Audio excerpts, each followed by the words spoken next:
Magandang araw po sa inyong lahat, lalong-lalo na po sa mga giliw nating tagapakinig. Sa araw po na ito ay mapapakinggan po natin ang kwento ng may 10 taong gulang na batang si Elio. Isang batang matigas ang ulo, ngunit isang mahusay na mangangaso. Kasama ang kaibigan niyang si Kalo. Isang araw ay malalagay ang mga buhay nila sa panganib. Sa kamay naman ng gahaman na pangkat ni Serbando. Ngunit palagi siyang inililigtas ng kakaibang usa na may pambihirang kakayahan. Pagkakalooban siya nito ng kapangyarihan na magagamit niya laban sa kampon ng kadiliman. Ngunit magtagumpay kaya siyang pigilan ang napipintong pagsalakay ng mga aswang na manananggal. Sama-sama po nating pakinggan ang buhay at pakikipagsapalaran ng batang nakakuha ng kumikidlat na sungay ng usa. Ngunit bago po ang lahat mga idol, huwag po nating kalimutang mag-subscribe at i-hit ang notification bell sa aking YouTube channel na The Voice Addict at Apong Isaak para sa mas marami pang makapigil hiningang kwentong aswang at katatakutan mula sa mundo ng kababalaghan. Umpisahan na po natin ang kwento. Sige na, tol. Bilisan mo na. Patamaan mo na ang usang yun sa tiyan ng hawak mong sibat.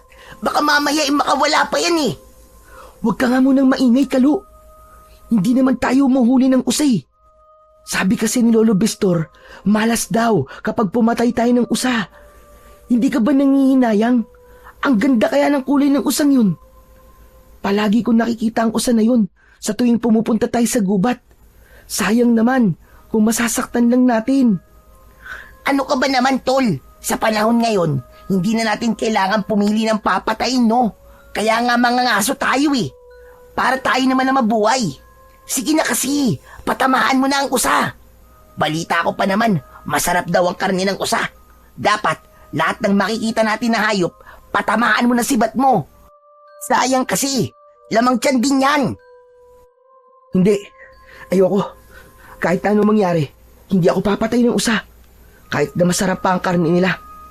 Maghintay na lang tayo ng baboy mo. Total, ang hayop na yun ang mabangis, kaya hindi nakakaawang patayin. Isa pa, hindi naman tayo kumukuha ng sobre.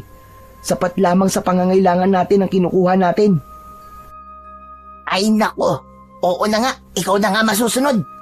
Mabira naman yan, no? Pero sige, sa tingin ko naman may kabuluhan din ang pagkuha natin ng hindi labis sa kailangan natin. Hindi katulad ng ibang mangangaso. Kulang na lang ubusin nila lahat ng mga hayop na nakatira sa gubat. Para bang wala nang bukas kung manghuli sila. Talagang hindi mawawala ang mga taong gahaman at sakim. Parang ikaw lang, di ba? Grabe ka naman sa akin, tol. Bakit naman napunta sa akin ang usapan? Kasi, tinuturuan mo akong maging masama eh. Tapos inuutusan mo pa ako na gawin din ang ginagawa ng iba. Naku, hindi pwede yun. Kapag sobra, masama. Isa pa, hindi lang sila nakakahanap ng katapat.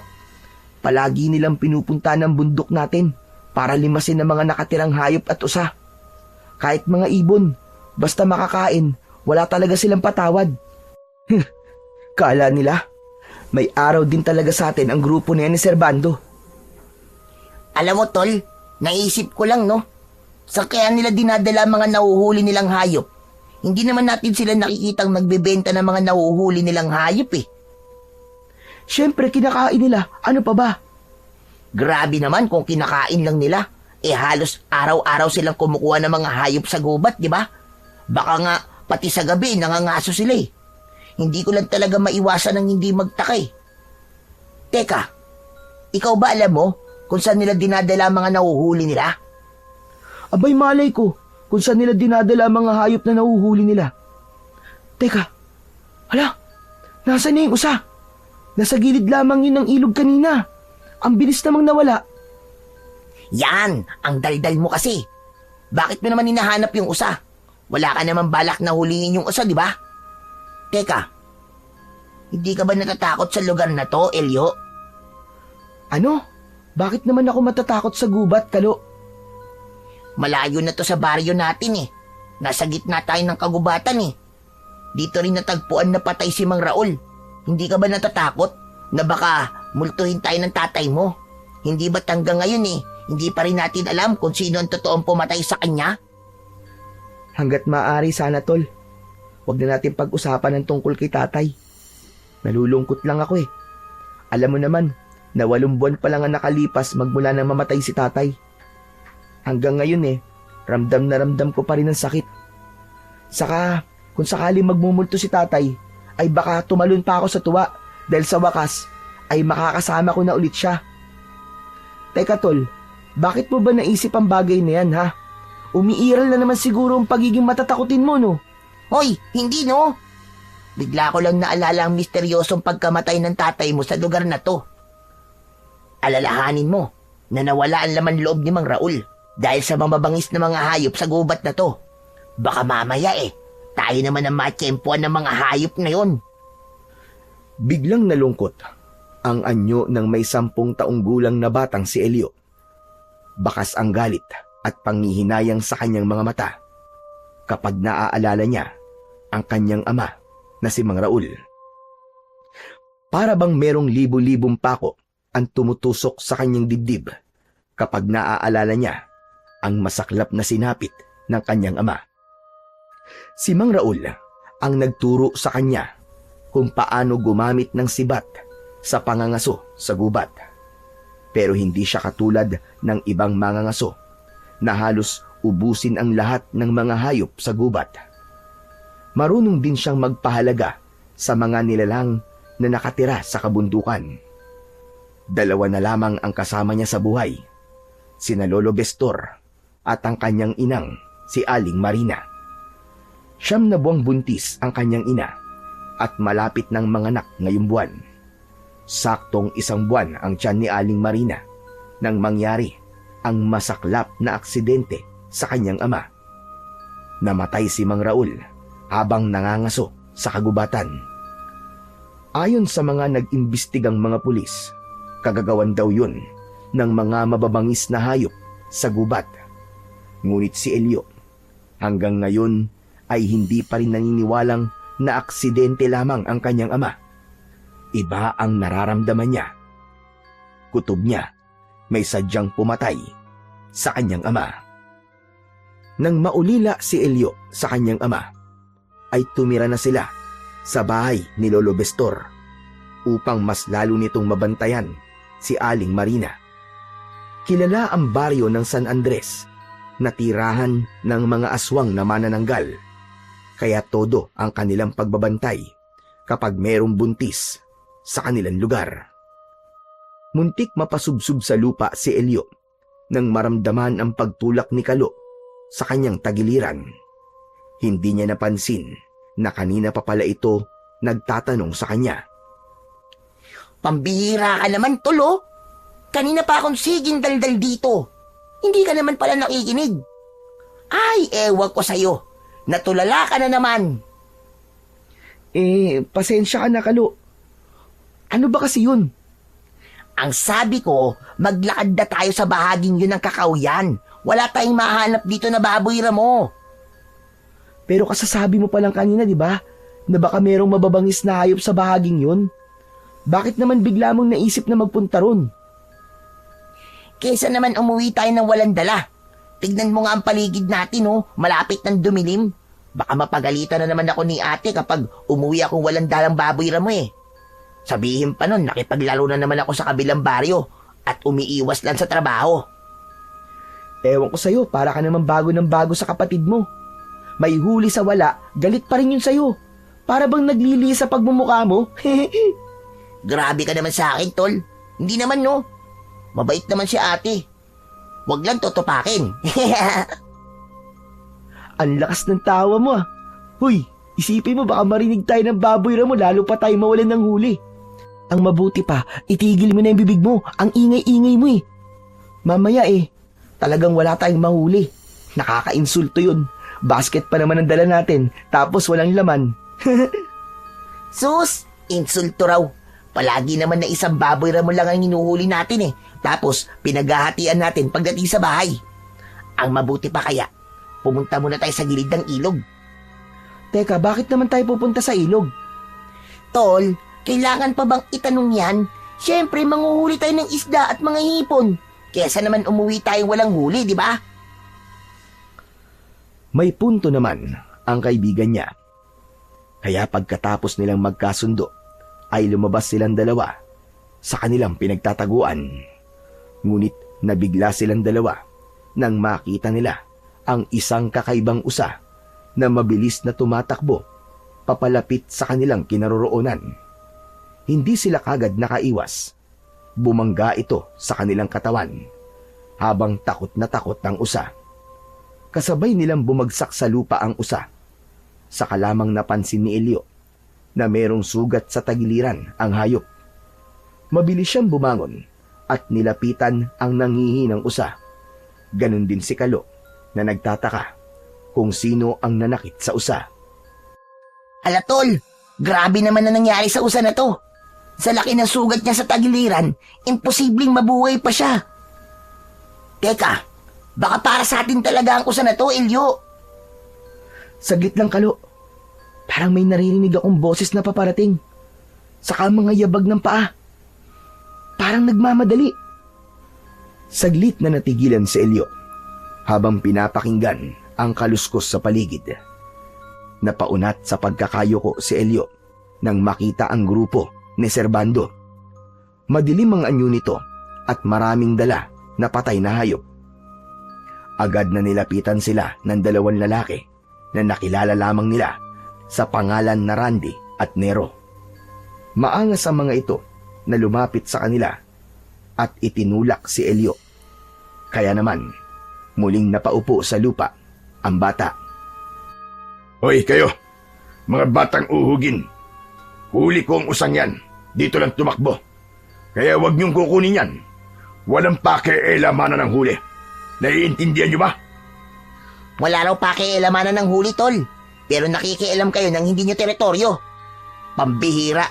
Ang swapang nyo rin, mga chong. At sino ka naman batang patpating ka na nang-aangkin ng teritoryo namin? Matagal na kaming nangangaso sa gubat na to. Matagal na nga. Kaya mahiya na kayo. Saka wala po kaming pakialam sa huli nyo. Kaya lang, sobra naman po yata ang dami ng mga hayop na napatay nyo para kunin nyo pa ang usa na to na nagsisikap para mabuhay. Kung maaari, wag niyo na siyang kunin. Anong wag kunin na sinasabi mo? Sino ka para utusan ako sa mga ginagawa ko, ha? Kami ang nagpakahirap sa usa na yan. Tapos, kayo lang ang makikinabang? Aba, sandali lang. Pambihira din kayong dumiskarte, no? Bumaling si Servando kay Randy at sumenyas ito para lapitan ang usa na nakahiga sa harapan ni Elio. Habol nito ang hininga na parabang humihingi ito ng tulong sa kanya. Mas lalo silang nag-alala nang humugot ng mahabang itak si Randy mula sa bewang nito. Saka lumapit sa kanilang tabi. Teka, sandali lang. Anong gagawin niyo sa usa? Huwag niyo siyang patayin. Maawa kayo sa kanya. Hoy bata, tigil-tigilan mo ko sa kalokohan mo, ah. Pareho lamang tayong mangangaso at kahit kailan, hindi ko pa kayo pinakailaman sa pangangaso nyo. Kukunin namin ang usa na yan dahil kami ang nakahuli dyan. Muling tumingin ang maangas na si Servando kay Randy. Tila nakakaintindi ito nang umising yumuko sa nakahigang usa. Walang ano-ano ay bigla na lamang nitong itinarak ang itak sa leeg ng nakahigang usa. Nanlalaki ang mga mata ni na Elio at Kalo habang ang kanilang paningin ay hindi inaalis sa nagkikikisay na katawan ng usa. Narinig nila ang impit nitong daing na parabang tumatagos pa sa kanyang puso. Awa ang naramdaman niya habang pinagmamasdan kung gaano nahirapan ang usa. Hindi na malayan ni Elio na umagos na pala ang kanyang luha na mula sa kanyang mga mata. Kahit kailan ay hindi pa sila nakakakita ng ganong kabrutal na pagpaslang sa isang hayop at paulit-ulit yun na bumalik sa kanyang isipan. Bumulwak ang dugo mula sa leeg ng usa at kumalat yon sa tigang na lupa hanggang sa manigas ang paa nito at humugot ng malalim na hininga. Sa pagkakataong yun ay napatayo na si Elio. Matalim at nanlilisik ang kanyang mga mata na tumingin siya sa muka ni Servando. Matangkad ang lalaki at moreno. Halos hanggang dibdib lang siya nito. Kaya patingala siyang nakipaglaban ng titigan sa lalaki. Hayop kayo! Ang sama nyo! Wala kayong mga puso! Wala kayong konsensya! Astig ang bunganga ng batang to ah. Ang lutong ng pagmumura. Hindi ba't ganyan ka rin naman? Kanya-kanya lamang tayo ng paraan sa pagpatay. Talaga magkaiba tayo ng paraan sa pagpatay ng hayop. Dahil hindi po kami gahaman na kagaya nyo. Marami na kayo nahuling mga hayop, pero ayaw nyo pa rin tumigil. Kung pumatay na mga usa, parang wala nang bukas. Wala kayong karapatang mga susagubat na to, dahil inuubos nyo ang mga likas na yaman ng kagubatan. Teka. Baka nakakalimutan mo, bata. Mangangaso ka rin. Saka ako, kanina pa talaga ako napipikon sa'yo ah. Masyadong matalas ang dila mo kung makapagsalita. Gusto mo, putulin ko ang dila mo? Hindi ako natatakot sa'yo. Pareho lamang tayong iisang buhay. Sinasabi ko lang kung gaano kayo kasama. Hindi kayo marunong makontento sa dami ng huli nyo. Anak nang. Sige na nga, Randy. Painitin mo nga ang panga nito. Kanina pa akong naiingayan sa boses nito eh. Teka, sandali. Ano pong gagawin niyo sa kaibigan ko? Ano pa ba? Eh di tatanggalin namin ang katapangan ng kaibigan mo. Aalisan ko ng dila at ipapakain ko naman sa'yo. Huwag niyo po siya sasaktan. Kawawa naman siya. At sinong gusto mong saktan namin, ha? Ikaw? Oh, mga bata, ano pang hinihintay nyo? Randy, hawakan nyo ang dalawang to. Inuubos ng mga to ang pasensya ko eh. Hindi kami natatakot sa inyo. Mga wala kayong puso. Lintik kang bata ka. Ako mismo magpapatahimik sa bunganga mo. Ako ang dudurog sa mukha mong bata ka. Tutal, wala naman makakaalam kung sino mananakit sa inyo eh. Palalabasin na lang namin na inatake kayo ng mababangis na hayop. Napipikon na kasi ako sa pagmumukha nyo eh. Kaya pasensyahan tayo. Pinakulo nyo ang dugo ko. Akma na sanang susuntukin ni Servando si Elio nang biglang lumapit si Kalo at kinagat nito ang braso ng lalaki. Napasigaw ito dahil sa sobrang sakit at sinampal ang kaibigan niyang si Kalo. Bumagsak ito ng pasadsad sa lupa. Bumundol ang kaba sa kanyang dibdib. Nang makitang dumugo ang labi ni Kalo, hinawakan ito ang tigkabilaan nitong braso saka pinaluhod sa lupa. Kaya naman, dinampot ni Elio ang kanyang sibat at inatake niya ng hampas ang nakatungong si Servando. Tinamaan niya ito sa batok at napasubsob sa lupa. Dala ng matinding galit nito ay tumayo ito at lumapit sa kanya. Mahigpit siya nitong sinakal sa leeg. Naramdaman ni Elio ang pag-angat ng kanyang mga paa sa lupa. Bumaon ang kuko ni Servando sa kanyang leeg at kahit na anong pagpupumiglas ang gawin niya, ay hindi siya makawala sa mahigpit nitong mga kamay. Nalanghap niya ang malansa nitong damit mula sa dugong dumikit sa katawan nito. Halos mapaigik sa sobrang sakit nang maramdaman ni Elio ang pagtama ng suntok ni Servando sa kanyang tiyan. Hindi siya makahinga nang bumagsak siya sa lupa. Pakiramdam niya ay katapusan niya na ng mga sandaling yun. Namimilipit siya sa sakit habang yakap ang sarili niyang tiyan.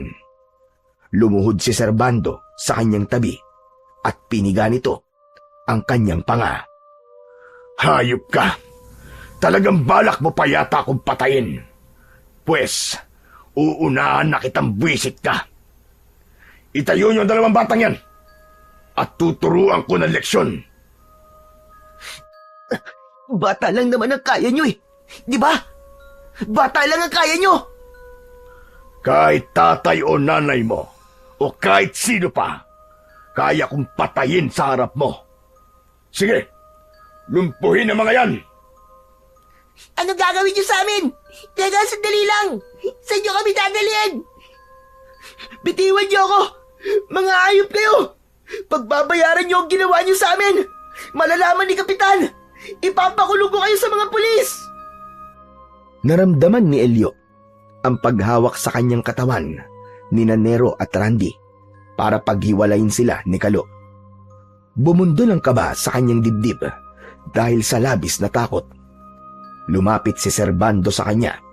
Pagkatapos ay dinakot nito ang buhok ni Elio at itiningala ang mukha niya sa langit.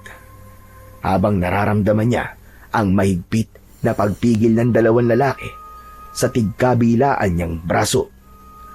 Si Kalo naman ay walang awa ng pinagtulungang bugbugin ng mga tauhan ni Servando. Dinig na dinig niya ang daing ng kanyang kaibigan. Idagdag pa ang sipa ng mga ito na tumatama naman sa katawan ni Kalo. Kung tutuusin, ay wala naman laban sila sa mga ito. Kahit dalawang lalaki lang ang manakit sa kanila, ay sapat na yon para labis silang masaktan. Hindi nila akalain na mararanasan nilang dalawa ni Kalo ang ganong karahasan sa kamay ng mga walang pusong mangangaso. Hindi ko hahayaan na malaman ng mga pulis ang gagawin namin sa inyo. Dahil itatago namin ang mga bangkay nyo. Pagkatapos ito, ay hindi na kayo makikita ng pamilya nyo habang buhay. Wala naman sana akong balak na saktan kayo eh. Kaya lang, sinagad nyo ang pasensya ko. Walang sino man ang nanakit sa akin ng ganito. Ikaw pa lang, bata. Napansin ni Elio na hinaplos ni Servando ang batok na tinamaan ng pagpalo niya ng sibat. Nakita niya sa palad ng lalaki ang mapulang likido mula sa sugat nito. Kaya naman, mas lalong bumakas ang galit sa mga mata nito. Nakikita mo ba ang ginawa mo sa akin, ha, bata? Kulang pa ang buhay mo sa dugong lumabas sa batok ko. Bitiwan niyo ako! Pakawalan niyo kami, mga hayop kayo! Bata lang naman ang kaya niyo eh! Hindi bata lang ang kaya namin. Kaya rin namin pumatay ng mga tao sa isang baryo. Pabalyang binitiwan ni Servando ang buhok ni Elio. Saka tumayo ang lalaki at sumenyas sa apat nitong mga kasama para bugbugin siya. Halos hindi niya mabilang ang tumamang sipa at suntok sa kanyang muka. Bumagsak siya sa lupa habang ramdam na ramdam niya ang pamamanhid ng kanyang buong katawan. Ganon din ang pag-agos ng mainit na likido sa kanyang labi. Natanaw niya si Kalo na wala na ring malay. Tadtad ito ng pasa at sugat sa katawan. Kaya naman, ang masasakit niyang katawan ay hindi niya ininda. Mabilis siyang tumayo at dinampot ang sibat para muling atakihin sa likod si Servando. Kaya lang, ang tangka sana niyang paghampas sa katawan nito ay biglang napigilan ni Randy. Binigwasan siya nito ng suntok sa muka. Nakipag-agawan ito sa hawak niyang sibat. Bitiwan niyo ang sibat ko! At papatayin ko ang hayop na to! Sinaktan niyo ang kaibigan ko! Kaya papatayin ko kayong lahat! Ano na naman ba yan, ha, Randy? Patatagalin pa ba ninyo ang maingay na yan, ha? Mga inutil! Patahimikin nyo na ang batang yan! At naririndi na ako! Isang malakas na pagpalo ng sibat ang tumama sa muka ni Elio. Bumagsak siya ng pasadsad sa lupa habang namimilipit sa labis na sakit. Pakiramdam niya ay katapusan niya na ng mga sandaling yun. Nabali ang hawakan ng sibat sa lakas ng pagkakahampas ni Randy sa kanyang muka. Para bang naparalisa ang kanyang katawan at nanlalabo na ang kanyang paningin. Sigurado siya na walang balak ang mga ito na buhayin siya. Tangka na sanang itatarak sa kanya ni Randy ang hawak nitong sabat. Nang mula sa kakawyan ay lumukso ang matikas at makintab na kulay puting usa. hindi siya maaaring magkamali. Yun ang usa na madalas niyang nakikita sa pangangaso nila. Palatandaan niya sa mukha ng usa ang bilog na kulay asul na balahibo nito sa noo. Para bang hindi ito isang ordinaryong usa na may kakayahang lumukso ng mataas. Ano bang kalokohan yan? Usa lang yung natatakot kayo. Patayin nyo na! Pambihira talaga kayo, mga duwag!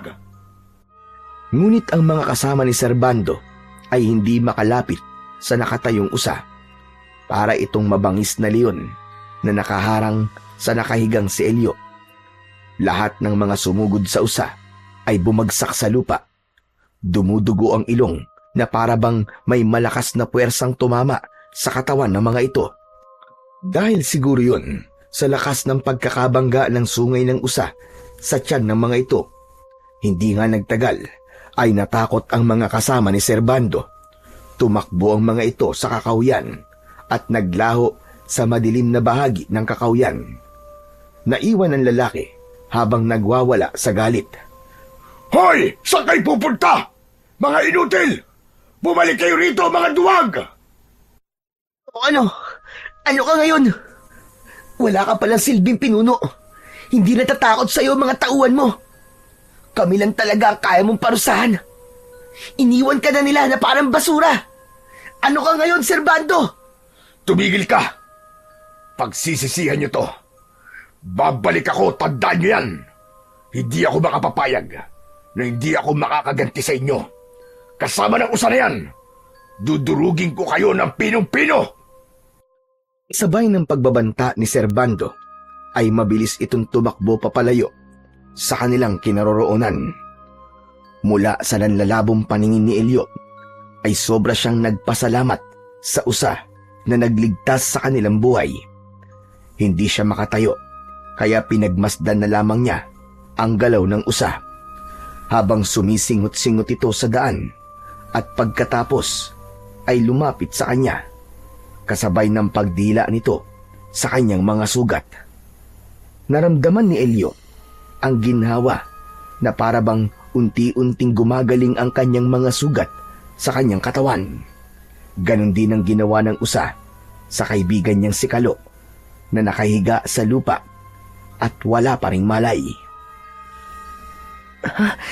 Kaibigang usa, maraming salamat sa ginawa mo ha. Salamat sa pagliligtas mo sa amin. Pilit na pinaglalabanan ni Elio ang pamimigat ng talukap ng kanyang mga mata para sana makita pa ang itsura ng usa. Ngunit tuluyan na siyang nawalan ng malay na parabang nahulog siya sa bangin na walang katapusan. Kasunod ng payapang paghinga na parabang nasa malambot siyang higaan. Tol! Tol, gumising ka! Bumangon ka riyan, nakikiusap ako! Tol, huwag ka mamamatay! Nagising si Elio sa malakas na boses ni Kalo. Kasunod nun ng pagyugyug nito sa kanyang masakit na balikat, nanatili siyang nakapikit na parabang mabigat pa rin ang talukap ng kanyang mga mata. Sigurado siya na hindi yun isang panaginip, kundi katotohanan na totoong ligtas na sila ng kanyang kaibigan. Tol, ano ba? Alam kong gising ka ni. Hindi ka naman napuruan ah. Bumangon ka na nga dyan, gabi na. Kailangan na natin umuwi, Tol. Ano ba, gising na. Bumangon ka na riyan. Nang marinig ni Elio ang sinabi ni Kalo, ay napabalikwas siya ng bangon at agad na inilinga ang paningin sa paligid. Tama si Kalo. Madilim na nga sa lugar na kanilang kinaroroonan. Maingay rin ang mga kulisap na panggabi at malamig na ang simoy ng hangin. Agad na sinuri ni Elio ang kanyang sarili. Nakita niyang wala siyang sugat sa katawan. Gulat na gulat siyang napatingin kay Kalo at nahaplos ng kanyang kamay ang sugat sa labi. Ang nandoon na lamang ay ang bakas ng mga pasa mula sa sipa at suntok ng mga tauhan ni Servando. Nagtataka siya dahil hindi siya maaaring magkamali. Bago siya mawalan ng malay, Alam niyang katabi niya ang usa at umaagos ang dugo niya mula sa kanyang sugat na tinamo. Kahit hindi siya makapaniwalang parang walang nangyari sa kanilang katawan ng kaibigan niyang si Kalo, malakas ang kutob niyang isang kababalagan ang nangyari sa kanila. Tol, ano nangyari? Paano nawala ang mga sugat natin sa katawan? Ako nga ang dapat magtanong sa inyan eh. Hindi ako maaaring magkamali. Binugbog ako, kaya alam ko na may sugat ako sa katawan. Ikaw ang huli nila sinaktan, di ba? Kaya anong nangyari sa atin? Mga pasa na lang ang nakita ko na bakas sa katawan natin. Paano nangyari yun? Hindi ko rin alam kung paano nangyari yung Kalo. Ang natatandaan ko lamang ay... Ano? Ano, Elio? Sabihin mo, ano natatandaan mo sa nangyari sa atin? Biglang nagdalawang isip si Elio na sabihin sa kanyang kaibigan ang tungkol sa usa na tumulong sa kanila.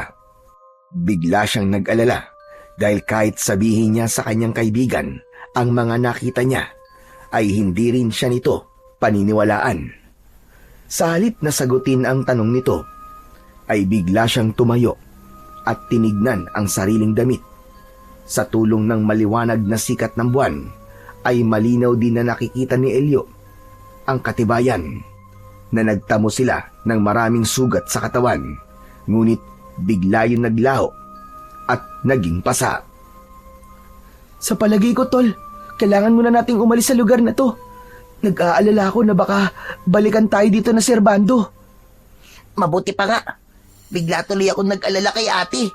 Paniguradong hinahanap na tayo ng pamilya natin. Humanda talaga ang hayop na yon. Ako mismo magsusumbong kay Kapitan sa pananakit nila sa atin. Pinagtangkaan pa nila tayong patayin. Gagamitin ko na patunay ang mga pasa natin sa katawan. Huminahon ka muna, Kalo. Gagawa tayo ng paraan kung paano natin sila mapapabagsak. Sumusobra na sila. Pati tayo, pinatulan. Hindi magtatagal, ay makakaganti rin tayo sa kanila. Hindi na naitago ng magkaibigan ang pagkadismaya sa mga nangyari sa kanila. Hindi nila akalain na sa kabila ng kanilang edad ay mararanasan na nila ang ganung pagpapahirap. Pambubugbog mula sa mga dayuhan na mga mangangaso. Pagkalipas ng ilang minuto ay nagpasya na ang magkaibigan na maglakad pauwi sa kanilang bahay. Habang tinatahak nila ang daan palabas ng kakahuyan, ay nahulog naman sa malalim na pag-iisip si Elio. Sa isip niya ay ano kayang klase ng usa ang nakita niya kanina. Paano kaya nitong napagaling ang mga sugat nila? Kung magkikwento naman siya sa kanyang lolo Bestor, ay hindi rin siya nito paniniwalaan. Sa halip, malalaman ng matanda na nagpunta na naman siya sa kagubatan. Ayaw pa naman ni Lolo Bestor na sinusuway niya ang utos nito na huwag silang pupunta sa gitna ng kagubatan. Lalo na sa lugar kung saan ay natagpo ang patay ang kanyang ama. Isang malalim na buntong hininga ang pinakawalan ni Elio. Pakiramdam niya ay biglang natuyo ang kanyang lalamunan. Bawat araw ay tila parusa yon para sa kanya sa tuwing naaalala ang pagkawala ng kanyang ama. Pagkalipas ng kalahating oras ay narating nila ang bahay ni Elio. Saglit siyang tumigil sa paglalakad habang si Kalo naman ay nauna nang nagpaalam sa kanya para umuwi sa kanilang bahay. Paniguradong katakot-takot na pagpapaliwanag ang gagawin natin ngayon, Tol. Wala na nga tayong nahuli. Tagtag pa tayo ng mga pasa sa katawan. Grabe talaga yung kamalasan na nangyari sa ating kanina. Mabuti na lang talaga at hindi nila tayo tinuluyan. Isa lang ang inaalala ko ngayon. Malalaman na ni Lolo Bestor na nagpunta na naman ako sa gubat. Sigurado na magagalit na siya sa akin. Hindi ko rin alam kung paano ko ipapaliwanag ang mga pasa ko sa katawan. Ay nako, bahala na si Batman. Kaya mo yan, Tol. Mas mabuting tanggapin mo na lang ang pagkakamali natin kaysa magsinungaling ka sa kanila para hindi lang mapagalitan. Wala na tayong magagawa eh. Nangyari na to sa atin eh. Kaya nga akala ko talaga katapusan na natin kanina. Ang mahalaga, ligtas tayong nakauwi. May pagkakataon tayo para itama ang ating mga mali. 2 buhay na natin to ngayon, Tol. At kung may nangyaring masama sa atin kanina, tiyak na ang pamilya natin ang unang masasaktan. Kung sakaling hindi na tayo nakauwi, nako, hindi nila alam kung saan nila tayo hahanapin. Diyos ko, yung halaga pala ng pagpapaalam sa pamilya natin ay malaki pala ang magiging epekto sa kanila, no? Kaya nga bigla akong nagsisi sa hindi ko pagsunod kay Lolo Bestor na hindi ko naisip ang kalagayan ni nanay. Sige na, umuwi ka na sa inyo, magmadali ka. O paano? Mauna na ako sa'yo, Tol. Kailangan ko na rin harapin ang kapatid ko. Natitiyak kong tatanggap na naman ako ng masasakit na salita mula sa ate ko. Siya na lamang ang natitira kong pamilya. Pagkatapos binibigyan ko pa siya ng sama ng loob. Isang mahinang tapik sa balikat ang naramdaman ni Elio mula sa kanyang kaibigang si Kalo.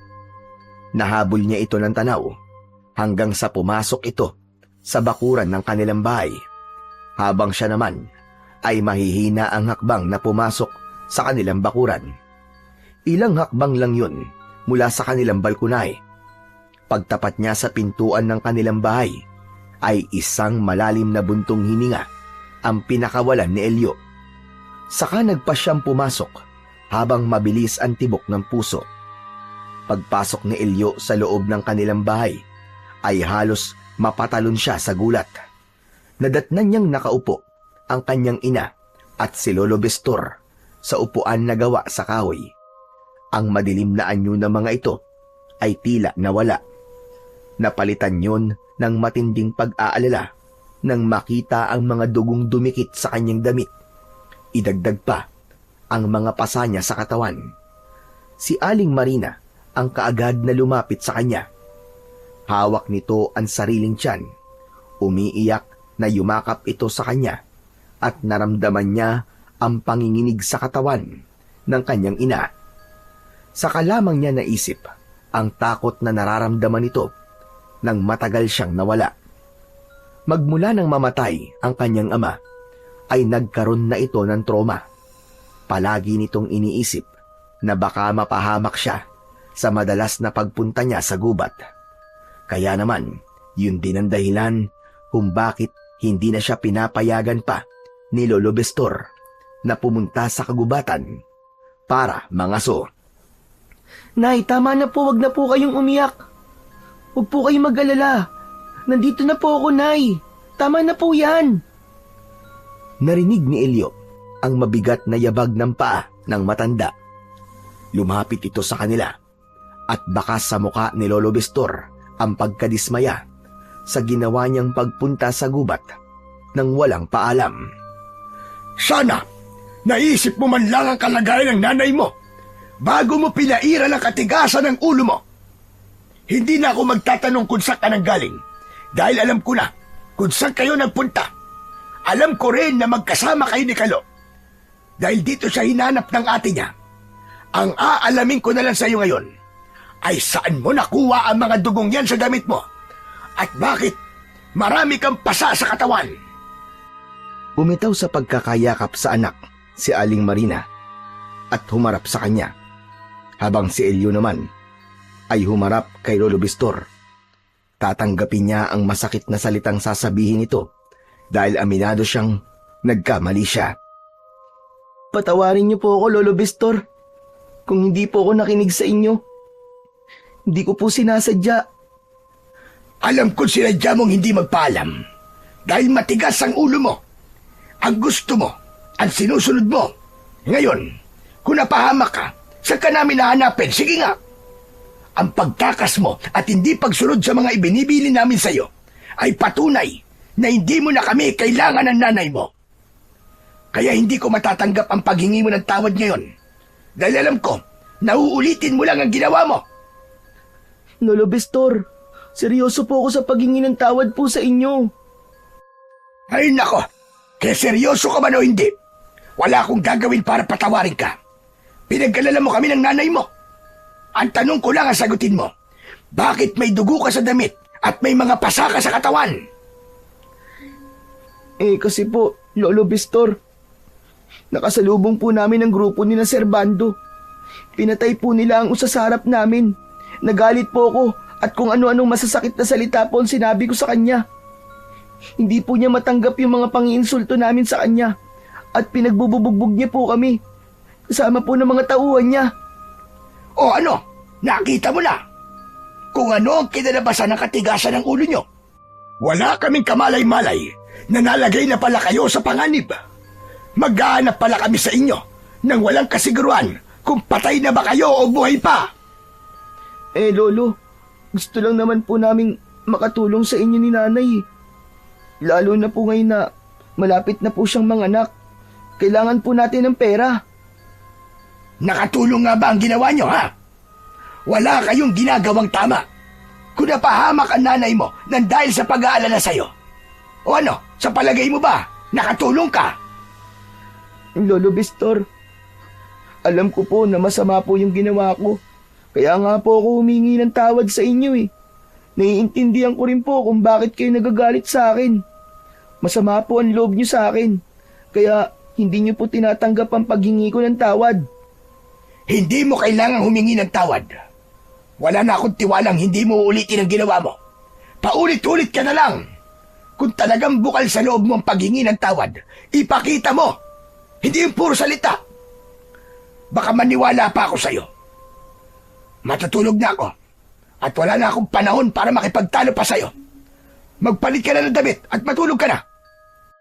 Agad na tumalikod sa kanya si Lolo Bestor. Hindi ito tumingin sa kanyang muka. Ang malamig na pakikitungo ni Lolo Bestor sa kanya ay patunay na sinagad na niya ang pasensya ng matanda. Ngayon lamang niya naramdaman ang pagbabaliwala na yon ng matanda sa kanya. Dati, kapag meron siyang konting sugat sa katawan, ay agad nitong ginagamot ang sugat niya. Pero sa pagkakataon na yon, ni walang emosyon o pag-aalala na naramdaman si Elio mula sa kanyang Lolo Bestor. Tila karayom yun na unti-unting tumutusok sa kanyang dibdib. Nasanay siyang palaging nakukuha ang atensyon nito. Pero ngayon ay naramdaman niya na tila wala na itong pakialam sa kanya. Lumapit si Aling Marina sa kanyang tabi at hinawakan nito ang kanyang mga kamay. Sinabi ng kanyang ina na mali talaga ang ginawa niya. Palipasin daw muna niya ang sama ng loob ng matanda para sa kanya. Naiintindihan ko po, Nay. Sige po, papasok na rin po ako sa kwarto ko. Nay, patawarin niyo po ako kung pinag-alala ko po kayo. Hindi na po mauulit. Tumango ang kanyang ina at hinaplos ng palad nito ang kanyang buhok. Sinabi nito na ito na raw ang gagamot sa kanyang pasa. Kaya naman, naunang tumalikod si Aling Marina sa kanya. Pumasok ito sa kusina para kumuha ng langis na ipapahid sa kanyang mga pasa. Si Elio naman ay mabigat ang hakbang ng paa na pumasok sa kanyang silid. Pagpasok niya sa kanyang kwarto, ay agad siyang naghanap ng maisusuot na damit. Habang naguhubad, ay naramdaman niya ang pananakit ng kanyang katawan. Lumapit siya sa malaking salamin, nakita hanggang sa kanyang bewang. Sinipat niya ang bakas ng mga sugat niya sa katawan. Wala na nga ang sugat at napalitan na yon ng pasa sa kanyang balat. Grabe talaga. Ano kayang klaseng nilalang ang usa na yun? Natatandaan ko na palagi kong nakikita ang kakaibang usa na yun eh. Lalo na nang mamatay si tatay. Mula sa burol at sa paghatid namin sa huling hantungan ni tatay, ay nakita ko rin siyang nagbabantay mula sa malayo. Ano kaya talaga siya? Sa isip ni Elio, ay baka marahil dating alaga ng kanyang ama ang usa. Madalas na pumupunta noon sa gubat ang kanyang ama dahil sa mahilig din itong mga aso. Si Mang Raul din ang nagsabing hulihin na nila ang lahat ng hayop sa gubat maliban sa mga usa. Sinabi rin ng kanyang ama na pahalagahan ang bawat nilalang na may buhay at kumuha ng sapat lang sa mga pangangailangan. Kagaya ng ginagawa niya ngayon. Kaya naisip ni Elio na baka naging kaibigan ng kanyang ama ang usa na nagligtas sa kanilang buhay ng kaibigan niyang si Kalo. Hindi kaya dahil sa usa na yun, kaya pinagbabawalan ako nun ni tatay na pumatay o manghuli ng usa? Pero, bakit kaya siya biglang naglaho pagkatapos niya kaming iligtas? Bulong sa sarili ni Elio habang nakaharap siya sa malaking salamin. Maya-maya pa ay pumasok ang kanyang ina sa loob ng kanyang silid. May dala na itong kulay itim na bote ng langis para gamutin ang mga pasa niya sa kanyang katawan. Kaya naman, nagkaroon siya ng pagkakataon para tanungin si Aling Marina tungkol sa kanyang ama. Nay, wala po bang naikikwento sa inyo si tatay tungkol sa usa nung nabubuhay pa po siya?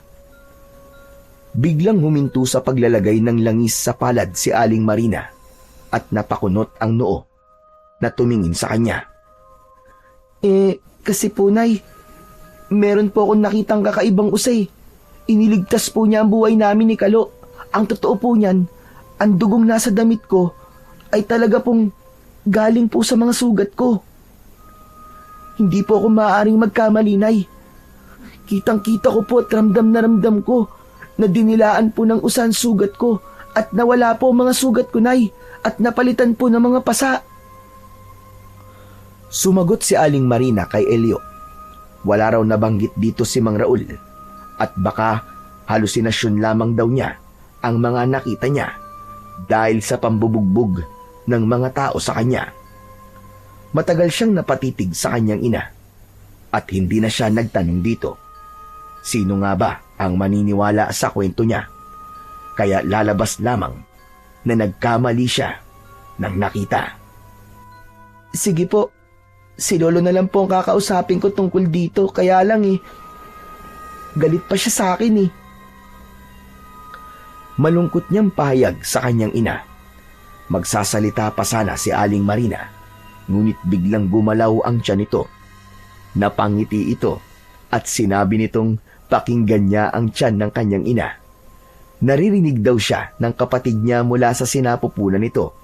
Kaya naman, agad niyang idinikit ang kanyang tenga sa tiyan ng kanyang ina na si Aling Marina, habang panay ang haplas nito ng langis sa katawan niya. Pagkatapos nitong gamutin ang mga pasa niya, ay nagpaalam na ang kanyang ina na matutulog na rin ito.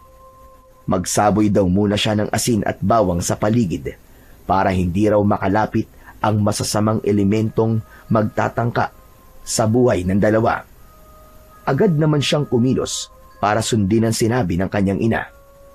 Isinara niyang mabuti ang bintana at pintuan ng kanilang bahay.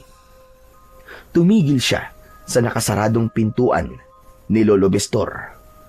At bago umalis, ay isa munang malalim na buntong hininga ang pinakawalan niya sa katuluyang pumasok sa kanyang silid.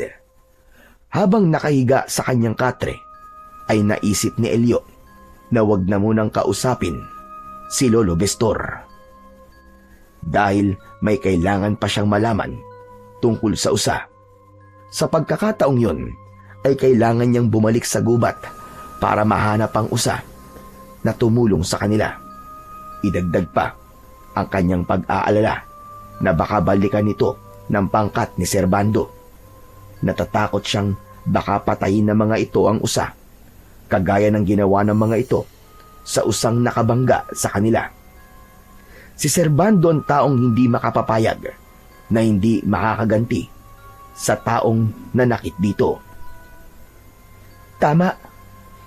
Hindi na muna ako hihingi ng tawad kay Lolo Bestor. May kailangan pa akong gawin.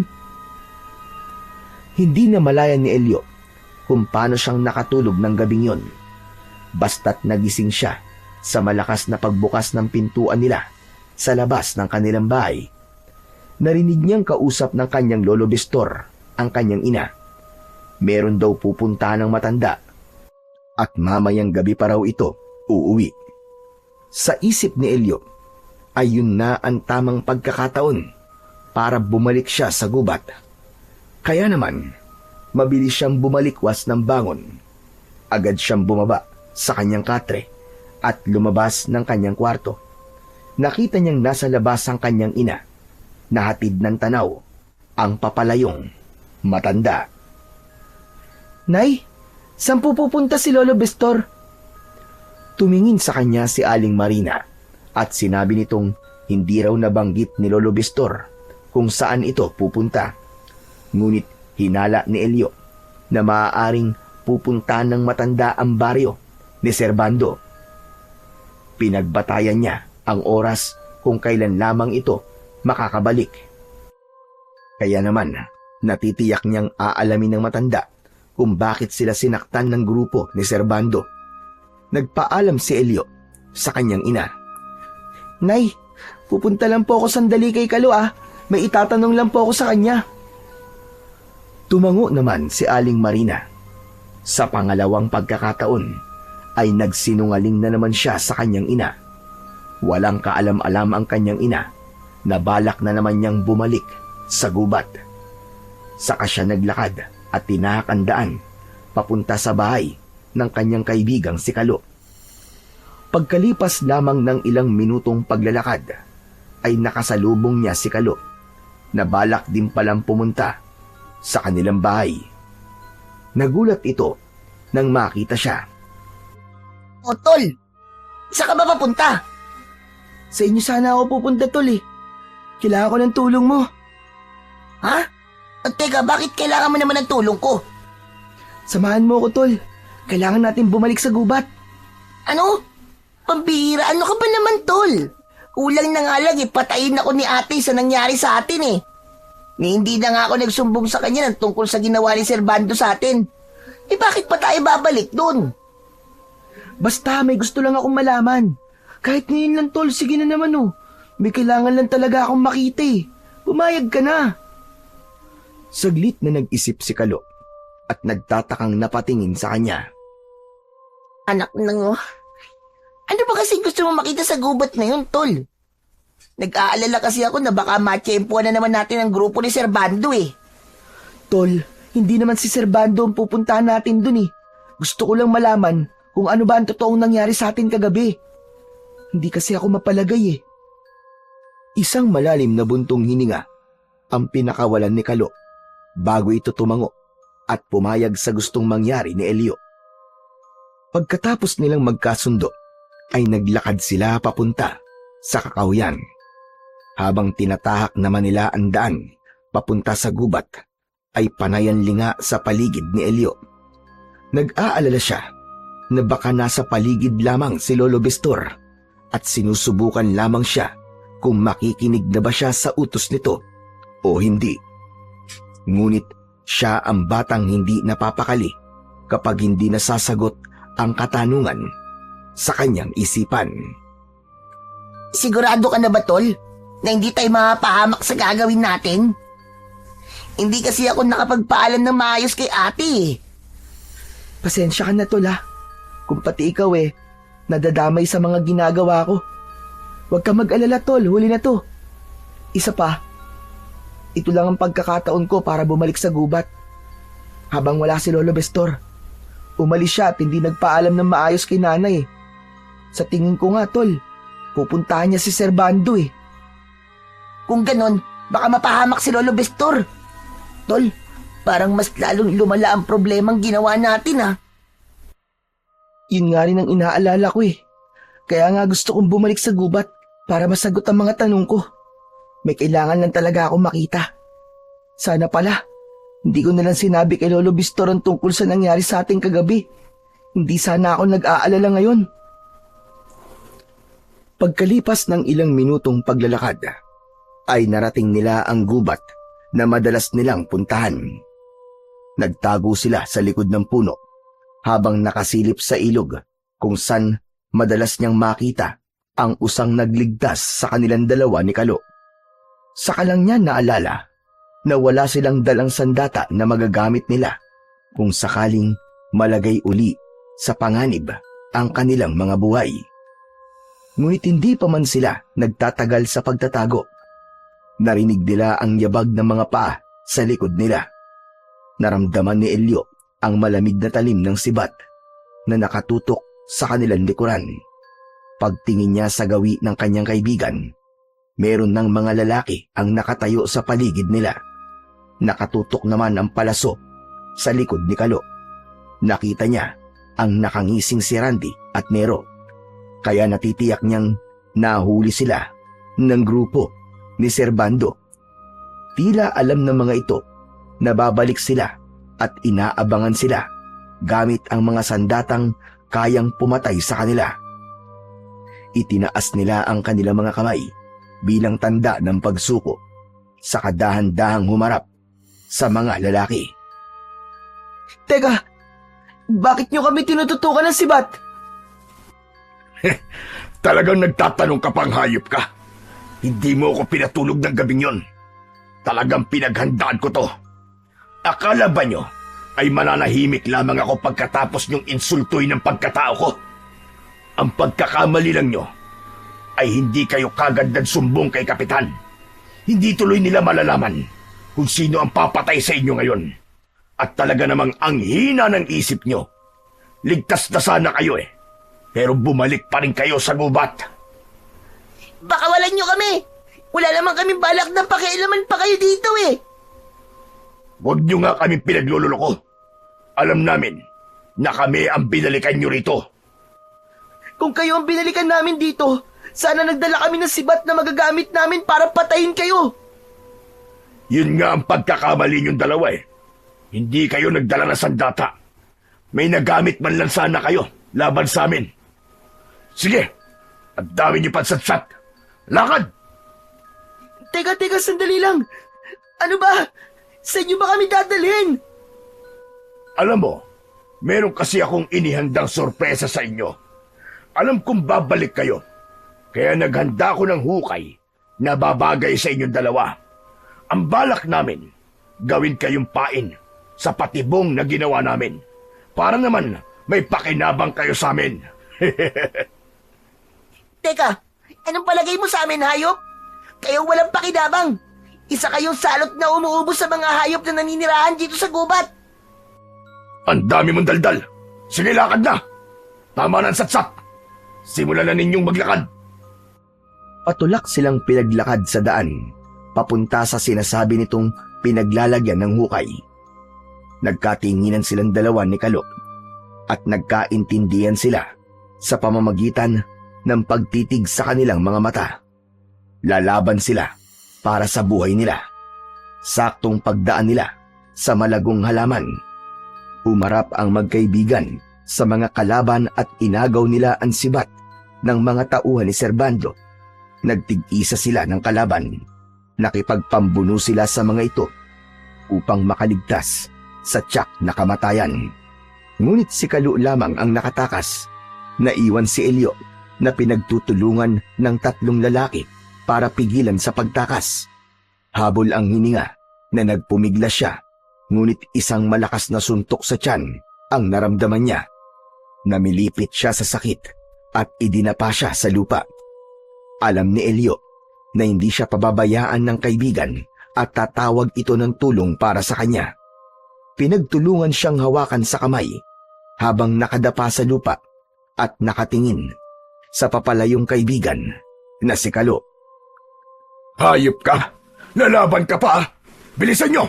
Sunugin nyo ang katawan ng batang yan nang mawala na rin ang handang sa mga plano natin. Tignan ko lang kung maililigtas siya ng usad tumulong sa kanya kagabi. Magbantay kayo sa paligid. Alam ko, kapag napahamak ang batang to, sa kalaman lumalabas ang hayop na usang yun. Hindi ako makakapayag na hindi ako makakaganti sa nilalang na yun. Sige, sindihan nyo na ang palapa ng nyug at ihulog ang batang to sa balon. Hindi akalain ni Elio na ihuhulog nga siya sa balon na lampas hanggang ulo niya. Maraming nakalagay na tuyong palapa ng dahon ng nyug sa balon. Anumang oras kapag sinindihan yun, ay kakalat ang apoy at masusunog siya roon. Sa pagkakataong yun, Saka lamang nagsisi si Elio kung bakit siya bumalik sa gubat. Habang ang tawanan sa kanyang paligid ay lalong nagdulot sa kanya ng labis na takot. Bakit ba naisip niya na muling bumalik sa gubat para hanapin ang usa? Kung nakinig lamang siya sa kanyang lolo Bistor, hindi sana siya malalagay sa panganib ngayon. Pakawalan niyo ako rito! Pakawalan niyo ako! Magbabayad ka, Serbando! Alisin niyo ako rito! Sige lang, sumigaw ka lang. Wala namang makakarinig sa'yo rito. Ginawa talaga namin to para sa inyo. Kaya lang nakatakas ang kaibigan mo eh. Ano bang pakiramdam na iniwan ka ng kaibigan mo? Babalik siya. Alam kong babalik ang kaibigan ko para iligtas ako. Hindi siya katulad ng mga tauhan mong duwag. Teka. Anong gagawin mo sa posporo? Ano po? E di susunugin ka. Simulan mo na magdasal, bata. Tawagin mo na ang lahat ng santong kilala mo. Ito ang nararapat sa mga pakialamerong bata na kagaya mo. Sa wakas, masosolo ko na rin ang kagubatang ito. Huwag mong gagawin yan. Tulong! Tulungan niyo ako! Sige, sigaw pa hanggang sa mawalan ka ng boses. Pero magtira ka kahit konti. Dahil malapit ka ng sumigaw ng mas malakas. Dahil sa init na mararamdaman mo. Litsyon ang aabutin mo sa akin ngayon, bata. Kasabay ng pagkaskas ng palito ng posporo sa gilid ng kahan nito, lumitaw ang apoy. Kitang-kita niya na lumipad yun sa ere papunta sa balon sa kanyang kinatatayuan. Ngunit nagulat ang lahat sa biglang paglitaw ng kulay puting usa at tinalo nito ang palito na may sinding apoy. Ibinalik ng tapo ng usa ang palito sa gawi ni Serbando na hindi naman kagad nakaiwas dahil sa bilis ng pangyayari. Dumikit ang apoy sa damit ng lalaki. Halos mataranta ito sa pag-apula ng apoy habang nagmumura sa galit. Nang makita ni Elio na tila lumulutang ang usa sa ere, ay natitiyak niyang hindi ngayon isang ordinaryong nilalang. Lalo na nang mabilis itong tumakbo na parabang nagpapahabol pa ito sa mga kalaban.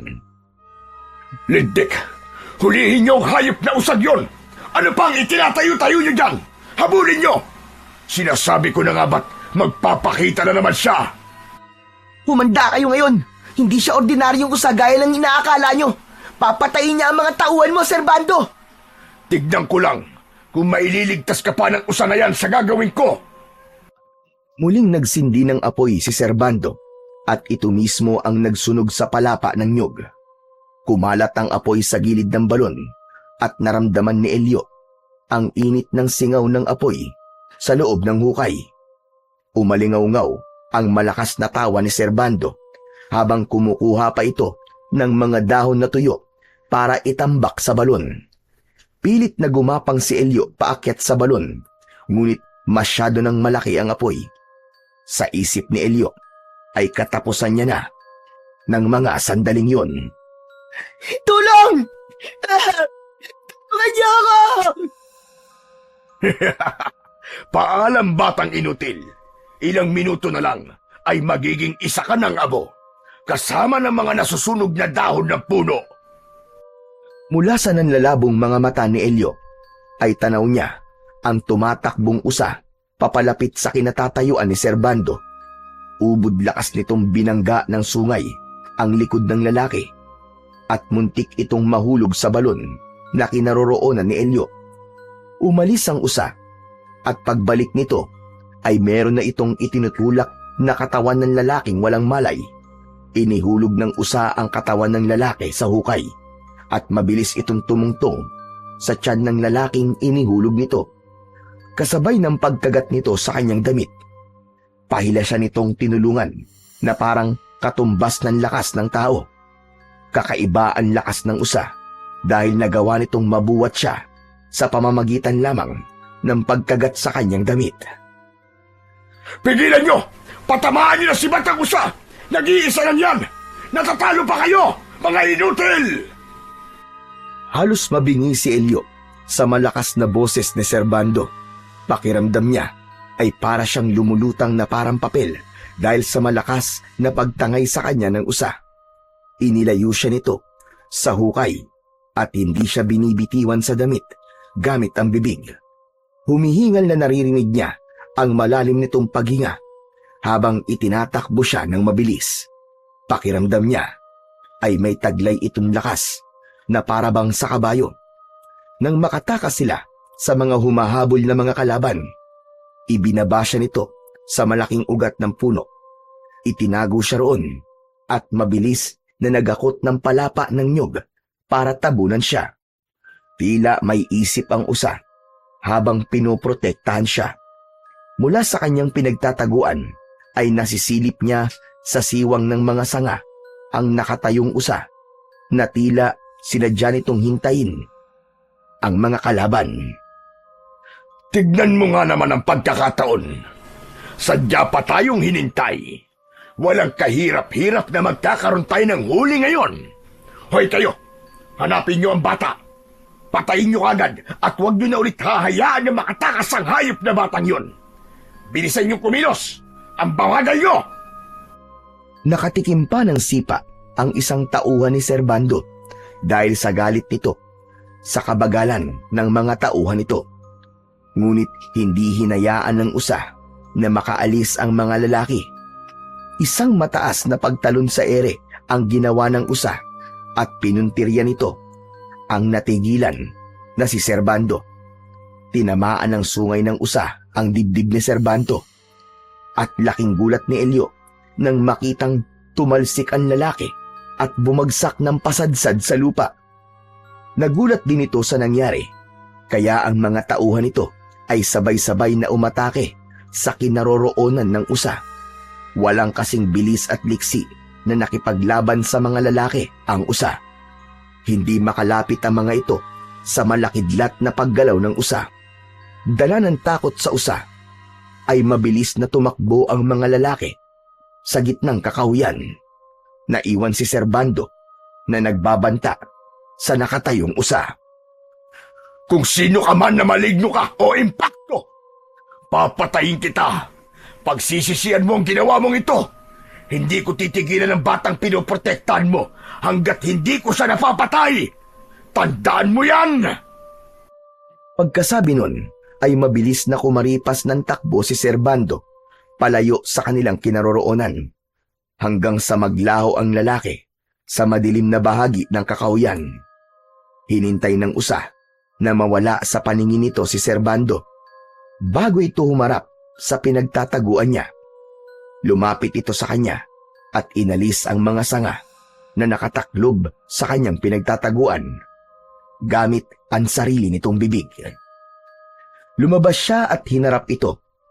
Hindi na napigilan ni Elio na hindi kausapin ang usa. Para bang naiintindihan nito kung ano ang sinasabi niya. Kaibigang usa, bakit mo ko palaging inililigtas? Sino ka ban talaga? Alam ko, hindi ka isang ordinaryong nilalang. Alam ko, kakaiba ka. Tumitig sa kanya ang usa at mula sa kanyang harapan ay binalutan ito ng kulay puting usok. Unti-unti itong naglaho na parang bula. Hindi na siya nagkaroon ng pagkakataon para makapagpasalamat dito. Pangalawang beses na siyang inililigtas ng usa at yun ang patuloy na gumugulo sa isip niya. Palagi itong naglalaho sa tuwing susubukan niyang magtanong dito. Pero alam niyang palagi siya nitong pinoprotektahan laban sa mga masasamang mangangaso ng kagubatan. Gumapang ang kilabot sa kanyang katawan at ang kaibigan ay nakita niyang papalapit sa kanyang kinaroroonan. Humihingal ang mga ito kasama sina Kapitan at Lolo Bestor. Bakas ang galit sa mukha nito. Nagtaka si Elio dahil akala niya ay umalis si Lolo Bestor. Yun pala, nakipag-usap lang ito kay Kapitan. Tol! Tol, ayos ka lang ba? Kumusta? Sinaktan ka ba nila? Ayos lang ako, tol. Merong nagligtas sa akin. Si Lolo Bestor, na hindi napigilan ang sarili, mabilis itong lumapit sa kanyang kinaroroonan. Isang malakas na sampal ang dumapo sa kanyang pisngi. Sapu-sapu niya ang namula niyang pisngi. Napatingin siya sa nanginginig na matanda. Hindi siya makatingin sa mga mata nito at walang salitang lumabas sa kanyang bibig. Aminado siya na siya ay nagkamali. Hindi ko akalain na sa kabila ng mga sinabi ko sa iyo kagabi, pumunta ka pa rin talaga sa gubat. Simula sa araw na to, wala na tayong pakialamanan. Hindi ka rin lang naman nakikinig sa akin eh. Lolo Bestor, hindi naman po kami nagpunta rito para mangaso eh. Ang gusto lang po namin, malaman kung anong hiwagang nangyari sa amin sa gubat na to. Hindi na ako makikinig sa mga paliwanag nyo. Umuwi na tayo. Ayoko nang pag-usapan ng tungkol sa nangyari sa inyo sa gubat. Papayag po kung baliwalain niyo ang sinasabi namin. Pero gusto ko pong makita ang usa na madalas na nagliligtas sa buhay ko at kitang-kita ko po kung paano po siya naglaho sa harapan ko, Lolo. At kung paano niya po tinalo ang mga grupo ni Servando para lang po mailigtas ako. Isang usa ba ka mo ang nagligtas sa'yo? O nasaan? Huwag ka nang gumawa ng kwento para pagtakpan ang kalokohan mo. Totoo po ang sinasabi ko, Lolo. Ang usa po may gawa kung bakit pareho pong nawala ang sugat namin sa katawan ni Kalo. May nangyayaring kababalagan po sa gubat na ako lamang po nakakakita. Bumakas ang takot sa anyo ni Lolo Bestor. Bigla itong hindi mapakali at kinausap sila na tila ba nakalimutan itong galit ito sa kanya. Humawak ito sa kanyang kamay. Naramdaman niya ang malamig nitong kamay. Tara na, magmadali kayo. Hindi tayo maaaring magtagal sa lugar na ito. Hindi na nagtanong si Elio nang hilahin silang dalawa ni Lolo Bestor sa kamay. Nagmamadali ito sa paglalakad at panay ang linga sa paligid na parabang may hinahanap. Dahil sa kanilang pagmamadali ay naunahan pa nilang maglakad ang grupo nila Kapitan na sumuri sa lugar na yon. Nadatnan nila ang umuusok na balon at nakita ng mga tanod ang patay na katawan ng isang lalaki. Ngunit sa pagtataka ng mga ito, hindi nasunog ang balat ng lalaki, pero naging abo ang damit nito. Ang mukha ng lalaki ay kumulubot na mahaba ang bibig na parabang hindi mukha ng tao. Inakala nila na maaaring dahil lamang yon sa usok na nanggaling sa apoy o sa pagkasunog nito. Dire-diretso silang naglakad pauwi sa kanilang bahay. Iniwan nila sa gubat si Kapitan. Wala silang inikan. Ngunit sigurado si Elio na naniniwala sa kanila ang matanda at malakas ang kutob niyang may alam si Lolo Bestor tungkol sa usa. Pagkalipas ng ilang minuto ay nagpaalam sa kanila si Kalo habang pumasok naman sa loob ng bahay ang maglolo at nadatnan nilang nakaupo si Aling Marina habang namimilipit sa sakit ng tiyan. Nay! Nay, ano po nangyayari sa inyo? Ay nako, Diyos ko po, Elio! Manganganak na nanay mo! Lumalabas ng tubig sa kanyang sinapupunan! Bilisan mo! Ihanda mo ang lahat ng mga gagamitin sa panganganak ng nanay mo! Madali ka! Lolo Bestor, akala ko po ba sa ospital manganganak si nanay? Wala nang oras! Nakikita ko na ang ulo ng bata! Marunong naman ako magpaanak! Sige na, bilisan mo! Hindi na rin tayo pwedeng umalis dahil baka abutan tayo ng dilim sa daan! Tarantang hindi malaman ni Elio ang gagawin. Pumasok siya sa kanilang kusina. Kumuha muna siya ng palangganang may laman na tubig. Saka bumalik sa kinaroroonan ng kanyang ina. Bilisan mo, Elio! Magsaboy ka rin ng asin sa paligid ng bahay! Bilisan mo! Lahat ng iniutos ng matanda kay Elio ay sinunod niya. Maya-maya pa ay narinig niya na parang umiiri na ang kanyang ina. Indikasyong manganganak na talaga ito. Hindi siya mapakali at nag-aalalang pabalik-balik sa labas ng balkonahe. Panay ang kanyang dasal na sana ay makaraos ng ligtas ang kanyang ina sa panganganak. Ngunit kahit na anong gawing pag-iri nito, ay hindi lumalabas ang bata. Pagsapit ng gabi, ay hindi pa rin nakakalabas ang bata sa sinapupunan ng kanyang ina. Para nang binabayo ng maso ang dibdib niya dahil sa labis na pag-aalala para sa kanyang ina at sa kanyang kapatid. Ngunit ang malakas na boses ng kanyang ina ay tila sinabayan ng alulong ng mga asong nakatira sa bahay ng kanilang kapitbahay. Kaya naman, napasilip si Elio sa langit at nag-aalala sa kakaibang galaw ng hangin sa paligid.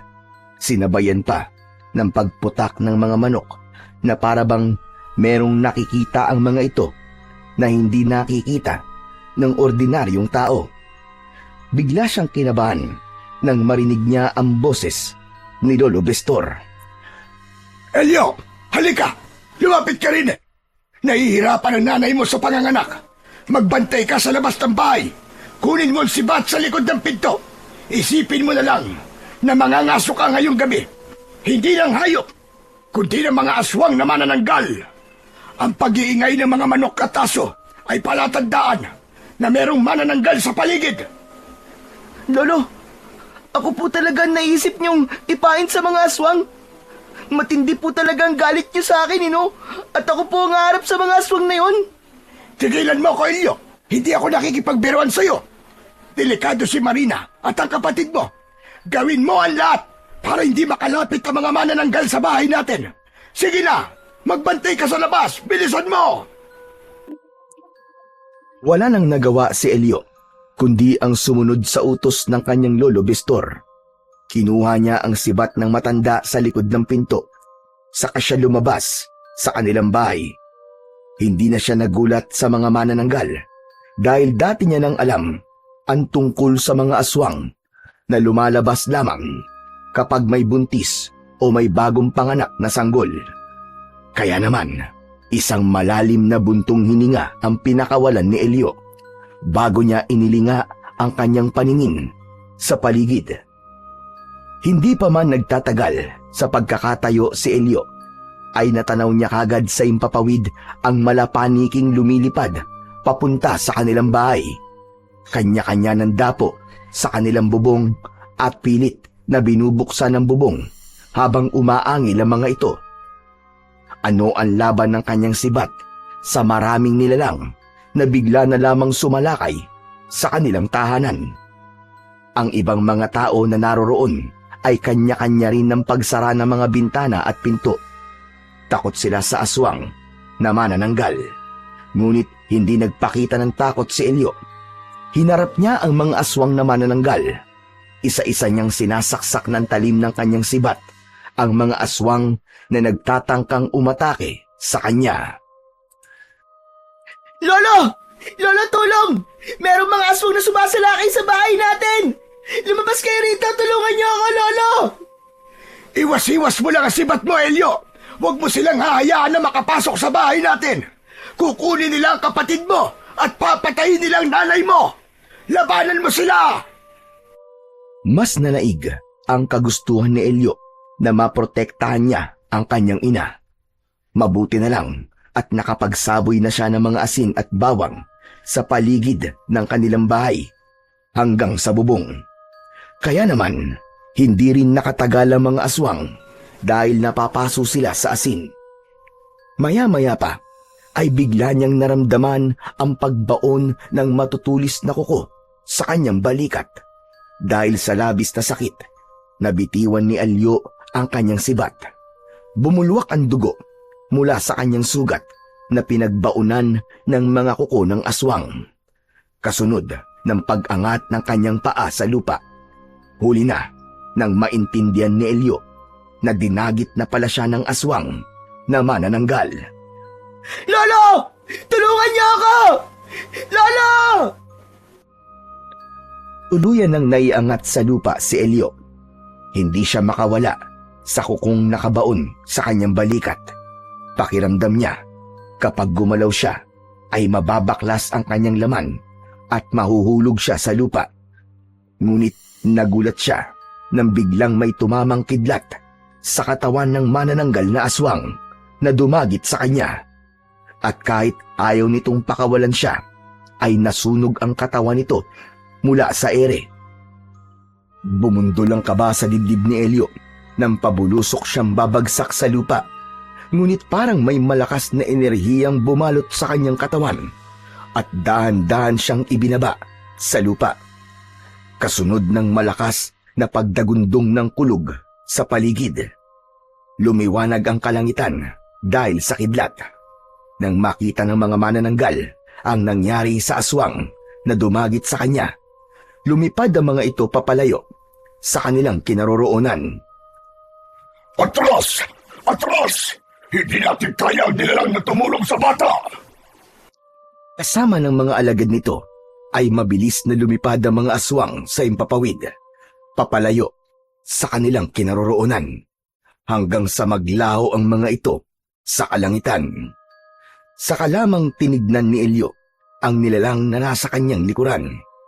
Kaya sa pagharap niya ay ganun na lamang ang panlalaki ng kanyang mga mata nang makita ang nagliliwanag na puting usa. Silang dalawa lamang ang naroon sa kakahuyan na binagsakan niya. Mas lalo siyang natakot nang magsalita ang usa. "Huwag kang matakot, Elio. Ako si Ataro, ang diwatang usa na nagbabantay sa kagubatan. Siguro naman ay alam mong hindi ako masamang nilalang." Diyos ko po, nakakapagsalita po kayo. Paano pong nangyari yun? "Dahil isa akong diwata." Opo, yung usa na palaging nagpapakita sa akin at nagliligtas po sa buhay ko. Bakit niyo po ako tinutulungan? "Tumatanaw lang ako ng utang na loob sa lalaking nagligtas sa buhay ko. Ang tatay mo ang dahilan kung bakit buhay pa ako hanggang ngayon. Iniligtas niya ako sa kamay ng pinuno ng mga aswang na manananggal. Sila rin ang pumatay sa tatay mo, at bago nalagutan ng hininga si Raul, ipinakiusap niya sa akin na sa iyo ko ipagkaloob ang kakaibang kapangyarihan na tatalo sa puwersa ng kadiliman." Teka, sandali lang po, mahal na diwatang Ataro. Hindi nga po ako makapaniwalang nagsasalita kayo pagkatapos babanggitin niyo pa ang tungkol sa kapangyarihan. "Makinig kang mabuti sa sasabihin ko, Elio. Ginambala mong pananahimik ng mga aswang. Panahon na para bigyan ng katarungan ang nangyari sa kaibigan kong si Raul. Nakikiusap ako sa iyo. Tanggapin mo ang sungay ko." Po, ang sungay niyo? Bakit po? Natatanggal po ba ang sungay ng usa? "Oo, kung ito ay kusa kong ibibigay sa iyo. Ang totoo, hindi naman talaga natatanggal ang sungay ng usa. Kusa lang itong nalalagas taon-taon. Ito ang alam kong kabayaran na maibibigay ko para sa pagkakaligtas ng tatay mo sa buhay ko." Ang sungay ng usa, o deer antlers sa English, ay hindi permanente. Ito'y natural na naglalagas at muling tumutubo taon-taon. Sa Pilipinas, kung may lokal na uri ng usa, tulad ng Philippine deer, maaaring maiba ang siglo depende sa klima, pero bihira itong mapagmasdan sa ligaw. Ngunit kung kakaiba ang usa, maaaring matanggal ang sungay nito kapag kusang ipinagkaloob sa gusto nitong pagbigyan ng kanyang sungay. Hindi nakapagsalita si Elio. Nahihiwagaan siya sa sinasabi ng kanyang kausap, lalo na ang tungkol sa kanyang ama. Ngunit lahat ay nagkaroon ng kasagutan nang yumuko ang usa at lumutang ang sungay nito sa ere. Kusang lumapit yon sa kanyang kinaroroonan.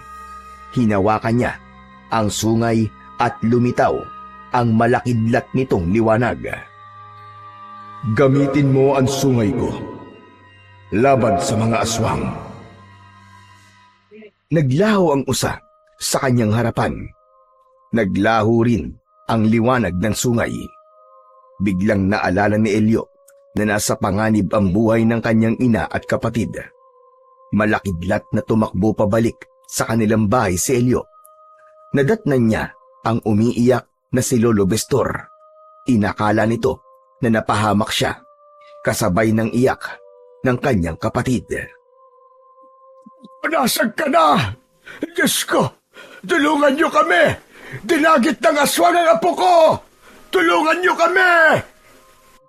Dahan-dahan na humakbang papalapit si Elio sa matandang nakaupo sa lupa. Nakatalikod dito sa kanya habang panay ang pag-iyak. Nanginginig ang kanyang boses na tinawag niya ang matanda. Lolo Bestor! Nandito po ako! Ligtas po ako, Lolo! Mabilis na napalingon sa gawi niya si Lolo Bestor at napatayo ito sabay lapit sa kanya. Mahigpit na yakap ang ginawa nito, ngunit natigilan nito nang mapansin ang dugo sa kanyang balikat. Muling naghilom ang sugat ni Elio. Nadagdagan pa ang bakas ng pag-aalala sa mukha ng matanda nang makita ang kakaibang sungay ng usa. Napaatras ito ng hakbang. Nanginginig ang katawan at namumula ang mga mata. Sandali lang! Saan galing ang sungay ng usa na yan, Elio? Sabihin mo! Lolo, ito po ang dahilan kung bakit ligtas ako ngayon at kung bakit po ako bumalik ng gubat kanina. Lo, nakausap ko po ang usa. Isa siyang diwata na minsan pong iniligtas ni tatay laban sa mga aswang. Alam ko na po ang buong katotohanan tungkol po sa pagkamatay ni tatay. Diyos ko, apo! Ang sungay ng usa ay minsan nang hinawakan ng tatay mo. Isang misyon ang kapalit ng sungay na yan! Tama po kayo, Lolo Bestor. Isang misyong pigilan po ang mga manananggal sa pag-aasik po nila ng lagim. Hindi! Hindi ito maaari! Ibalik mo yan, apo ko! Ibalik mo ang sungay na yan sa diwatang yon! Lahat ng mga humawak sa sungay na yan ay nabigo at namatay! Apo ko, hindi ko kakayanin kung merong mangyaring masama sa'yo, kagaya na nangyari sa tatay mo. Ibalik mo yan sa kanya! Lo, sandali lang. Ipinapangako ko po sa inyo na walang mangyayaring masama sa akin. Patutunayan ko po na ako po ang magtatagumpay laban sa kampo ng kadiliman. Nang maramdaman ni Elio ang matinding galit sa kanyang dibdib, biglang gumuhit ang kidlat sa langit at dumagundong ang kulog sa paligid. Kasunod ng maingay na pagpatak ng ulan sa lupa, naramdaman ni Elio ang kakaibang lakas ng enerhiya mula sa sungay ng usa. Halika! Doon tayo sa loob ng kusina. Doon tayo mag-usap. Ang totoo, kapag naipagkaloob na ang sungay ng usa, hindi na yan maibabalik pa. Hindi mo rin maaaring itapon. Pero kanina lang po sinabi niyong ibalik ko po ang sungay sa diwata, di po ba? Dahil natatakot akong baka mapahamak ka, kagaya ng iyong ama. Ngunit kahit na anong gawin natin, paulit-ulit lamang na manggugulo ang aswang na manananggal. Kaya nararapat lang na pigilan na sila para mabigyan na rin ng katarungan ang nangyari sa anak kong si Raul. Lolo Bestor, ngayon ko po higit na kailangan ng tulong niyo at suporta. Ano pong gagawin ko sa sungay ng usa? Gagawin din natin ang ginawa ni Raul. Gumawa siya ng sibat na yari sa sungay ng usa. Yun din ang gagawin natin ngayon para labanan ang mga aswang na manananggal. Hindi nila titigilan ang nanay mo at ang kapatid mo. Mabango sa mga aswang ang amoy ng sanggol. Kaya kailangan natin pagandaan ang kanilang pagbabalik. Pagkatapos magkasundo sa kanilang gagawin, ay nagtungo sila sa pintuan ng kusina. Pumasok sila roon. Pagkapasok nila sa kusina, ay inilapag ni Elio ang sungay ng usa sa ibabaw ng kanilang lamesa.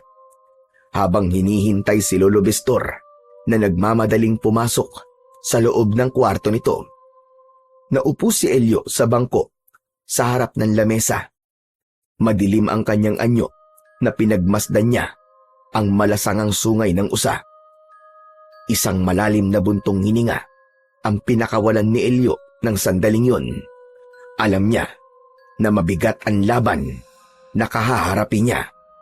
Pati na ang mahalagang papel na gagampanan ng sungay ng usa sa kanyang paghahangad ng hustisya para sa kanyang ama at sa lahat ng mga nabiktima ng manananggal. Parang dinudurog ang puso niya nang maalala ang malupit na sinapit ng kanyang ama. Ngayon na alam na niya ang katotohanan sa pagkamatay ni Mang Raul, ay kakaibang takot naman ang naramdaman niya. Maya-maya pa ay bumalik na si Lolo Bestor. Dala ang pangpanday sa gagawin nilang sibat. Sinimulan na tanggalin ng matanda ang 4 na dulo ng sungay. Gumawa sila ng sibat na merong 4 na dulo ng sungay ng usa. Pagkalipas ng ilang minutong paggawa ng sibat, ay natapos ni Lolo Bestor ang sandata. Ibinigay nito yun kay Elio. Nabuo na ang tridenteng sibat na makakatalo sa mga aswang na manananggal. Bawat dulo nito ay may talim na papatay sa mga aswang. Sana ay magtagumpay ka, Apo. Mangako ka, Elio, na gagawin mo ang lahat para ligtas kang makabalik sa amin. Hindi po ako aalis, Lolo Bestor. Natitiyak ko pong babalik sila para kunin si nanay at ang kapatid ko. Kinabukasan ay maagang nagsanay si Elio sa paggamit ng tridenteng sibat. Sa una ay nahirapan siya dahil nasanay siya sa isang talim lang ng armas. Ngunit hindi nagtagal ay mabilis niyang natutunan ang totoong kapangyarihan ng tridente. Masasabi na niyang handa na siyang harapin ang mga aswang na manananggal. Pagsapit ng gabi, kung saan ay nakahanda ang lahat, nakiusap si Elio kay Kapitan at sa tanod nito na hanggat maaari ay tulungan siyang lumaban para sa kaligtasan ng lahat. Marami ang nakiisa dahil sawang-sawa na raw ang mga ito na madalas na pangbibiktima ng mga aswang na manananggal sa mga buntis. Si Kalo ang namahala sa pagsasaboy ng asin. Sa loob naman ng kanilang bahay ay si Lolo Bestor ang nagbantay. Si Elio naman ay nasa gitna ng bakuran. Hawak ang kanyang sandata na tridente. Handang-handa na para lumaban. Bilog na bilog ang hugis ng buwan, habang ang liwanag ay tila tumatanglaw sa buong baryo ng San Andres. Bumundol ang kaba sa dibdib ng batang si Elio, habang nakatanaw sa langit at nakikiramdam sa paligid. Ngunit isang nilalang ang hindi nila inaasahan na darating sa lugar na yon. Hindi niya maipaliwanag kung bakit nasa harapan niya ang pangkat ni Servando, kasama ang mga bago nitong alagad. Madilim ang kanilang anyo at kakaiba ang pagngisi na parabang may binabalak na masama. Hindi ko akalain na dito lang pala magwawakas ang buhay mo. Hindi kita nakilala, bata. Kaya pala sa una pa lang, mabigat na ang nararamdaman ko sa'yo. Dahil anak ka pala ng taong pumatay sa mga magulang ko. Hindi ko alam kung anong sinasabi nyo. Basta ang alam ko, umalis kayo sa harapan ko. Dahil baka pagsisiyan nyo kung bakit kayo nandito. Mamaya lang ay malapit nang dumating ang aswang na manananggal. Kaya kung pwede, bukas mo na lang iparamdam ang galit mo sa akin. Wala akong panahon sa'yo. Nagpapatawa ka ba? O sadyang mahina lang talaga ang utak mo? Teka, anong ibig mo sabihin? Kami ang hinihintay mo. Ako ang nilalang na hindi marunong tumanggap ng pagkatalo. Alam mo bang, ako ang pumatay sa tatay mo? Hayop ka! Kung gano'n na isa ka palang halimaw, kampon kayo ng kadiliman! Kasalanan mo kung bakit kami bumalik sa pagiging aswang. Nagdesisyon na sana kami na magbagong buhay at pagkain na lamang ng hayop ang aatupagin namin. Kaya lang, ay bigla kang dumating. Bigla ka ng gulo, kagaya ng inutil mong ama. Kahit kailan, ay wala na kayong karapatang magbago. Ang aswang ay aswang pa rin. Pagbali-baligtarin man ang mundo, isa pa rin kayo sa halimaw. Mga nilalang na nagtatago sa dilim. Walang ibang alam kundi ang pumatay at umasa sa dugo ng tao. Tama na! Tama na ang pangiinsulto mo sa pagkatao ko! Huh, ang lakas naman yata ng loob mo sabihin na naiinsulto ang pagkatao mo. Kampong ka ng kadiliman, demonyo ka. Kahit na kailan, walang pagkatao ang mga halimaw. Dahil isa kang salot na sumisira sa kalikasan at buhay ng mga tao. Ganun ba? Matitikman mo ngayon ang katas ng aking pag-iiganti. Kukunin ko ang lahat ng mga mahal mo sa buhay. Yun ay kung hahayaan ko pa kayo mabuhay. Dahil hindi na ako natatakot mamatay. Makamit ko lang ang ustisyang nararapat para sa tatay ko. Pagmasdan mo kung ano ang kaya kong gawin. Malalasap mo ngayon ang sakit na walang kapantay. Unti-unting idinipa ni Servando ang mga braso nito kasama ang kanyang mga alagad.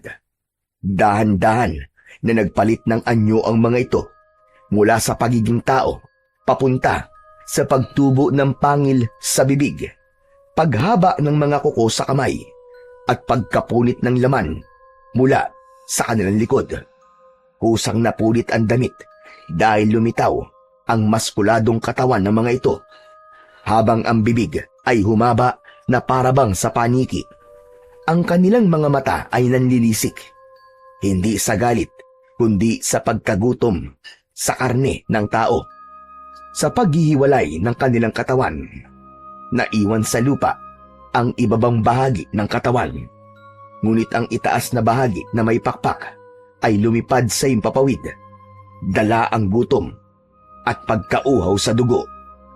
Napuno ng ingay ng pag-angil ang paligid.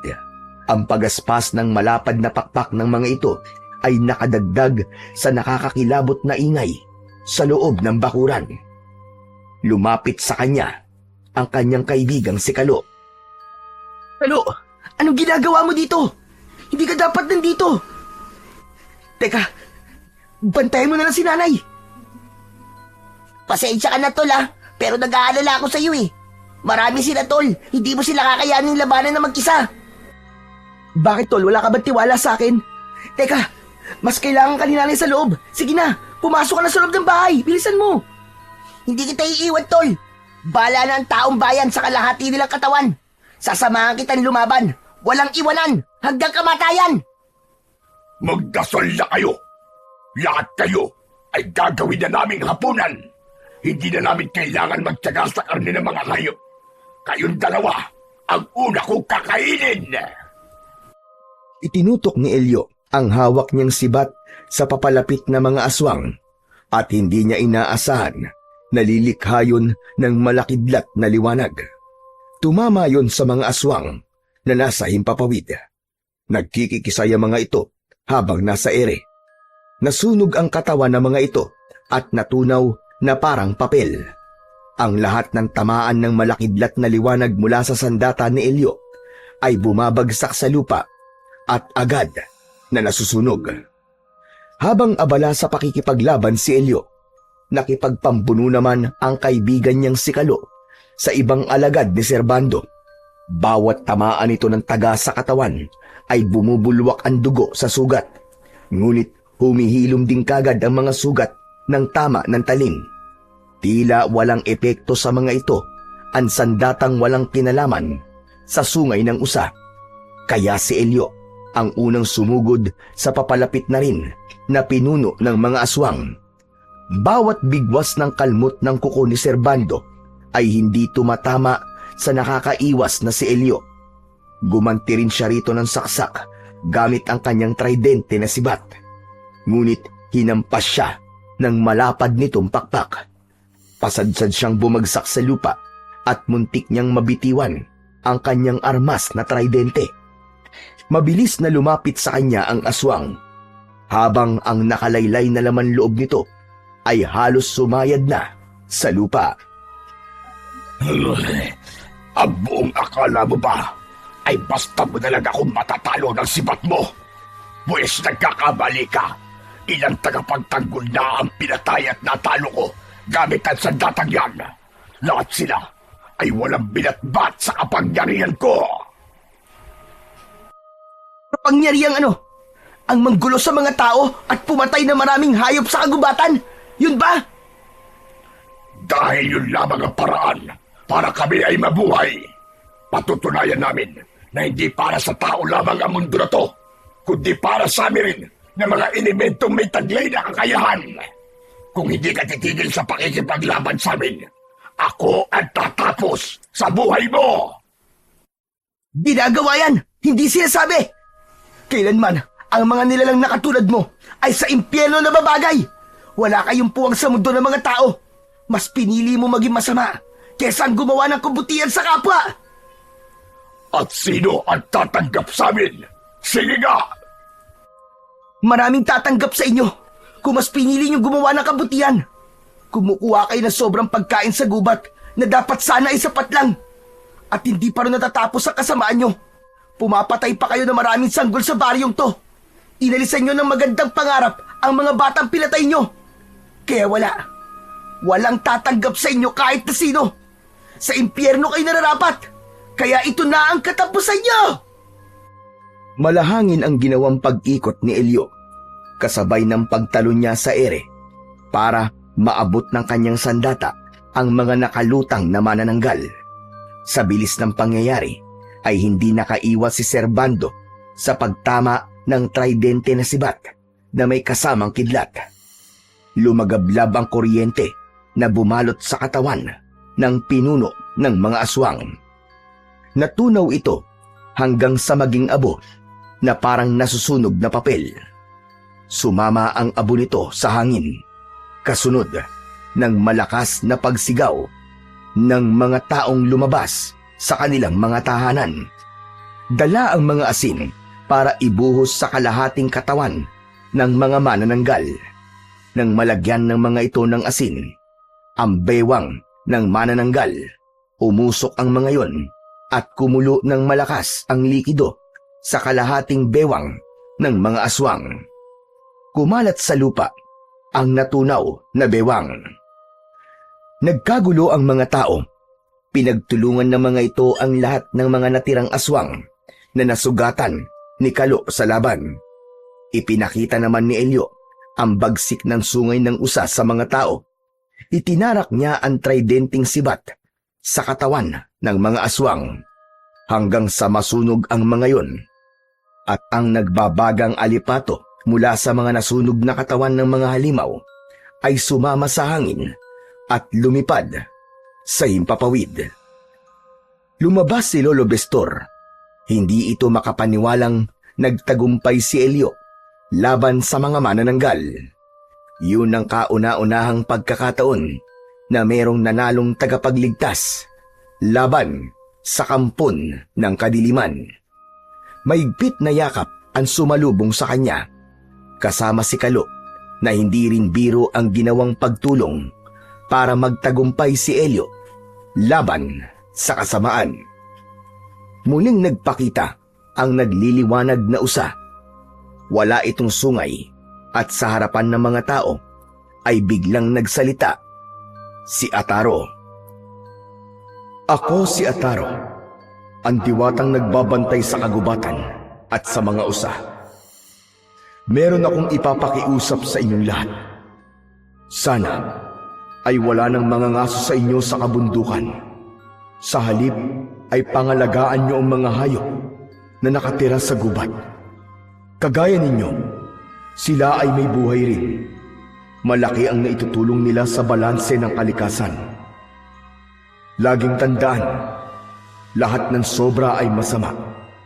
Lahat ng labis ay lason kapag pinabayaan. Makakaasa po kayo na gagawin po namin ang lahat para magbago ang pananaw ng mga tao. Marami rin po salamat sa tulong nyo.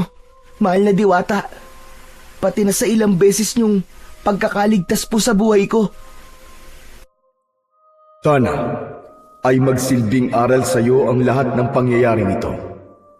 Muntik nang manganib ang buhay niyo dahil sa katigasan ng ulo mo. Sobra kang ipinagmamalaki sa akin ng iyong ama at hindi nga siya nagkamali. Ikaw ang kauna-unahang bata na lumaban sa aswang na nagkamit ng tagumpay laban sa kasamaan. Kung ganun po, mahal na Diwatang Ataro, nagtagumpay rin po ako sa misyon.